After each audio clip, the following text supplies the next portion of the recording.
ilmu ketabitan yang sehingga menjadikan kesadaran dalam hati terbentuk bagi pengamalnya sampai malaikat Israel menjemput. Insya Allah kalau kita dalam kehidupan ini, ya, dalam kehidupan ini mulai saat ini sampai nanti mati menerapkan dan mengimplementasikan hasil wakidiyah, itu kita sudah melakukan petunjuk penerapan ilmu ketabitan. Pak, insya Allah kalau nanti malaikat Israel menjemput, kita akan siap. Terus bagaimana kita? Hanya itu. Pertanyaannya, maukah kita melaksanakan itu? Maukah kita mendirikan itu? Seperti layaknya kita mendirikan sholat. Itu adalah unsur yang kedua. Unsur yang ketiga, tidak pandang bulu. Nah, di sini Mbak Yai mengendaki prinsip daripada persen wakidiyah tidak pandang bulu. Dari golongan manapun, agama manapun, tua, muda, laki-laki, perempuan, siapa sajalah diberi hak untuk menjadi golongan orang yang bertauhid kepada Allah Subhanahu wa Ta'ala. Nah, kalau itu kita lakukan, nah syarat daripada pengamal wakidiyah itu asal mau melakukan itu. Di samping itu, syarat yang mutlak, setiap pengamal harus menjadi pejuang. Setiap pejuang harus menjadi penyiar. Pejuang apa? Pejuang wakidiyah. Pejuang wakidiyah itu apa? Pejuang itu melakukan sesuatu untuk menyelamatkan diri kita, keluarga kita di samping umat dari rusaknya keimanan. Itu berjuang. Ya, sedang wakidiyah, golongan orang yang bertauhid kepada Allah. Berjuang dan wakidiyah itu bergandeng usaha untuk melakukan sesuatu dalam rangka menyelamatkan diri kita, keluarga kita, umat masyarakat dari rusaknya keimanan, dijadikan golongan orang yang bertauhid kepada Allah Subhanahu wa Ta'ala. Itu pengertiannya. Terus mari kita introspeksi diri. Selama ini sudahkah kita melakukan perjuangan itu?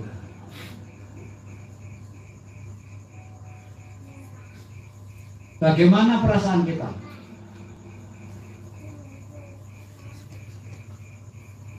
Sudah atau belum?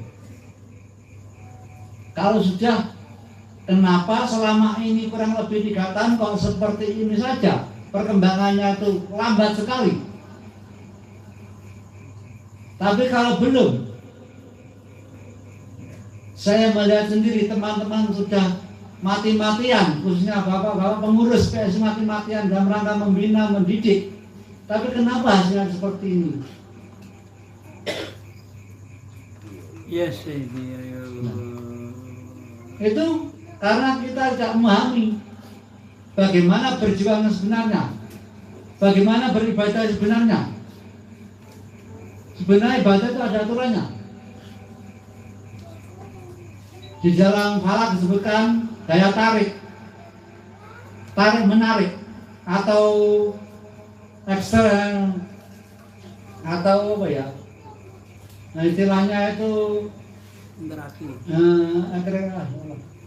Istilahnya tarik menarik. Misalkan contoh gini, sampai berusaha membangkitkan rasa cinta kepada Mbak Yai, gitu ya.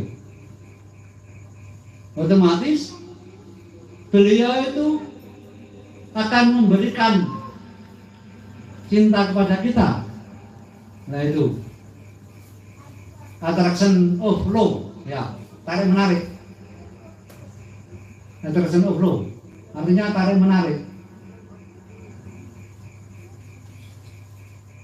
Saya berusaha memperjuangkan dengan penuh, ya, maksudnya sepenuh hati.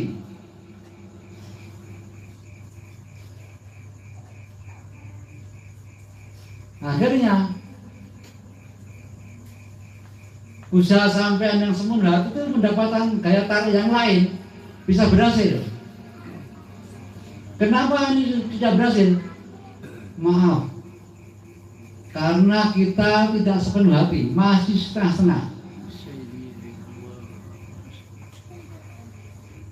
Karena apa? Karena hasil usaha ya tidak mengkhianati hasil. Kalau usaha kita sepenuh hati, ya, di dalam al-falak tarik menang, insya Allah hasilnya maksimal. Itu tadi attraction of flow, tarik menarik. Kita sungguh-sungguh hati, mereka akhirnya kena gaya tarik kita. Mereka juga sungguh-sungguh mau melaksanakan apa yang kita inginkan. Dalam hal ini ada cara-caranya. Misalkan kita pada waktu berdoa, dan berdoa itu jangan mulak-malik, jangan pagi tempe sore tahu, jangan. Setiap kali berdoa kita harus istiqomah, rutin. Seperti contoh, saat ini kita mohon ya Allah, pertama, ampunilah kedua orang hamba, berilah inayahmu atau pertolonganmu, berikanlah rahmatmu atau kasih sayangmu, berikanlah orang tuaku kebahagiaan di sana, jadikanlah alam kuburnya indah, terang, wangi, dan luas. Itu besoknya harus itu yang pertama, jangan yang lainnya. Kemudian yang kedua, ya Allah ampunilah dosa-dosa hamba selama ini mulai balik sampai sekarang, dengan pertolonganmu, dengan kasih sayangmu, ampunilah dosa-dosa anak istri saya, ampunilah dosa-dosa teman-teman saya, pengawas kejabat dia. Itu harus terus istiqomah. Misalkan saat ini kita habis sholat, kita berdoa. Ini habis sholat misa kita berdoa, ya Allah ampunilah kedua orang hamba, hamba. Ya. Berikanlah inayah dan rahmatmu, jadikanlah alam kuburnya indah, terang, luas dan wangi. Yang kedua, ampunilah dosa-dosa hamba. Besok subuh jangan kita balik, ya Allah ampunilah dosa-dosa hamba, jangan. Itu menyebabkan terhalangnya atas ulu, terhalangnya gaya tarik tadi. Harus istiqomah, berdoa harus tetap istiqomah. Yang pertama terus, yang kedua, yang ketiga terus. Kalau bisa belajar dicatat, setiap hari dibaca, jangan diapakan, nanti apa sendiri. Itu termasuk salah satu cara untuk memaksimalkan ijabah daripada Allah Subhanahu wa taala. Dan di situ ada waktu-waktu yang mustajab, waktu-waktu yang baik untuk berdoa. Yang pertama, doa yang mustajab dan ijabah itu antara asar dan maghrib hari Jumat. Yang kedua, saat ayam jantan berkokok sebelum jam 12. Misalkan jam 8 ada ayam jantan berkokok, langsung aja, ya Allah ampuni kedua orang tua, ya Allah ampuni saya. Memang waktunya itu cepat. Yang kedua itu cepat. Sekarang ada waktu-waktu yang mustajab dalam 7 hari aja hanya 3 jam antara asar dan maghrib hari Jumat. Dan setiap harinya di saat ayam jantan berkokok sebelum jam 12 itu ada malaikat di sekitar kita. Kita mohon kepada Allah, syukur, ya Allah ampunilah. Terus syukur ayam bersosotan itu bisa kita mohon banyak. Ya Allah ampun dosa orang tua hamba, ampuni saya, ampuni semuanya. Tapi yang jelas kalau misalkan satu kali kok, ya Allah ampuni dosa hamba, ampunilah pertama, ampunilah dosa-dosa orang tua hamba, ampuni hamba. jadikan hidup saya manfaat. Saja. Insya Allah itu sudah bagus. Tapi yang jelas kalau berdoa itu jangan diubah-ubah. Misalkan yang pertama tadi itu A, B, itu jangan diubah-ubah. Insya Allah itu nanti bisa hafal hati kita dan bisa sampai ke hati. Kalau diubah-ubah kita mikir. Kalau tidak diubah-ubah nomor 1 tadi, ya Allah ampun dosa-dosa orang tua hamba dan seterusnya. 2, ya Allah ampun dosa hamba, anak turun hamba, keluarga hamba, teman-teman hamba. Yang 3, ya Allah jadikan hidup saya manfaat, jadikan anak soleh, jadikan anak saya anak soleh-solehah. Itu nanti berdoa juga, setiap berdoa itu aja 1, 2, 3, jangan diubah. Kalau diubah nanti bisa apa ya, bisa gaya tarik itu bisa tidak berlaku. Karena apa? Gaya tarik itu kalau kita sampai terus menerus kita ulang-ulang setiap habis sholat itu juga bagus. Jadi di sini yang ketiga itu waktu yang mustajab untuk berdoa setiap habis sholat 5 waktu. Jadi yang pertama tadi hari Jumat antara jam asar, habis asar apa sampai menjelang maghrib. Yang kedua di saat ayam jantan sebelum jam 12. Yang ketiga setiap sholat. Yang keempat sepertiga malam di saat kita sholat tahajud. Di situ. Intinya di saat kita berdoa jangan diubah-ubah. Nanti justru mempengaruhi daya tarik. Daya tarik antara yang kita inginkan dan yang memberikan. Dan di saat berdoa itu aja apa itu namanya itu golden moment. Artinya waktu mustajab itu tadi. Waktu mustajab itu ada 4. Pertama tadi asar, antara asar maghrib dari Jumat di saat ada berkokok. Setelah sholat 5 waktu dan sepertiga malam setelah kita tahajud, kemudian setelah kita berdoa, kita berdoa witir itu. Daya tarik itu harus kita lakukan. Karena apa? Daya tarik itu sangat perlu untuk keberhasilan kita di saat sholat.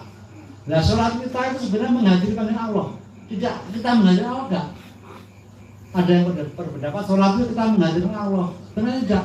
Sholat itu kita menghadiri panggilan Allah. Nah itu juga daya tarik. Kalau niat kita sholat menghadiri panggilan Allah dengan lillah lirasulillah, ya, dengan kita dasari di dalam jiwa birasulillah dan kita jiwai di dalam seluruh kehidupan billah. Pak insya Allah dalam kita menghadiri Allah, Allah akan hadir di dalam hati kita. Jadi kita yang menghadiri panggilan Allah. Kalau kita menghadiri panggilan Allah sama-sama ada di hadapan kita. Kalau kita mengacu ke apa ya, resisten daya tarik tadi, Pak insya Allah kita akan bisa maksimal dalam hal apa saja, khusus dalam hal mohon apa yang kita inginkan. Itu yang pertama. Yang kedua, bagaimana agar kita bisa melakukan mencari kebahagiaan. Nah pada di lain waktu di sisi lain dalam usaha kita mencari kebahagiaan, mencari Allah, selalu digoda, ya, dihalang-halangi oleh setan atau kaki tangannya iblis.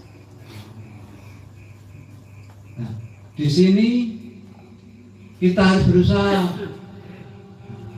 berusaha menjalani dengan apa adanya. Jangan ditambah, jangan dikurang.